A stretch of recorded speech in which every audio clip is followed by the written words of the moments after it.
पहले फोन और मोबाइल तो चलते नहीं थे, आज तो यहाँ झगड़ा होता है वहां फोन लग जाता है, पिताजी जल्दी आओ। पहले तो जब तक चिट्ठी जाती थी तब तक झगड़ा शांत हो जाता था, जब तक जवाब आए फाड़ फूड़ के चिट्ठी फेंक दो, क्योंकि महाभारत तो खत्म।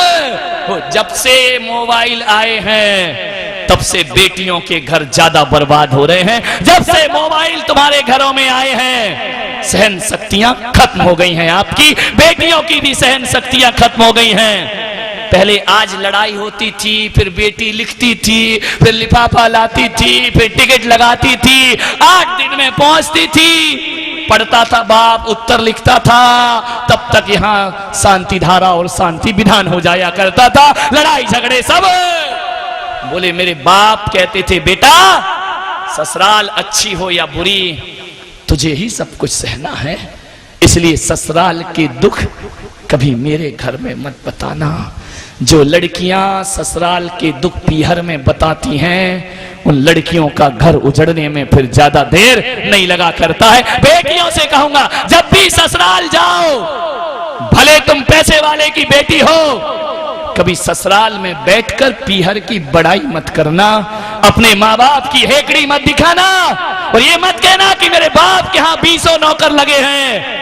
अरे वो नौकर तेरे लिए नहीं तेरी भाभी के लिए लगे हुए हैं, क्योंकि परिवार तो भाभियों से चलेगा। ये माँ बाप की दौलत पे ज्यादा हेकड़ी मत दिखाइए, ये चंद दिनों की है, ध्यान रखना। जो बेटी ससुराल में रहकर माँ बाप के गुण गाती है उसे सास ससुर का प्यार कभी नहीं मिला करता है, ध्यान रखिए। जिंदगी वहीं गुजारना है, याद रखिए अपने जीवन में जो भी सुख है दुख है, तुम उस वंश और परंपरा में पैदा हुई हो।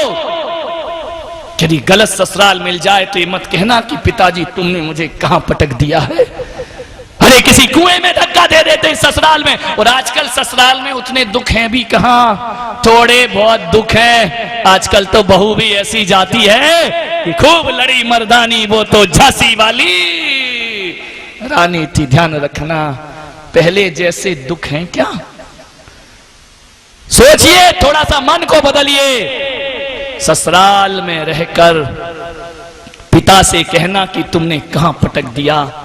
अरे मेरी समाज की बेटियों, मैं तुमसे कहता हूं, अरे अपने वंश और अपनी परंपराओं पे ध्यान दो। अपन तो उस वंश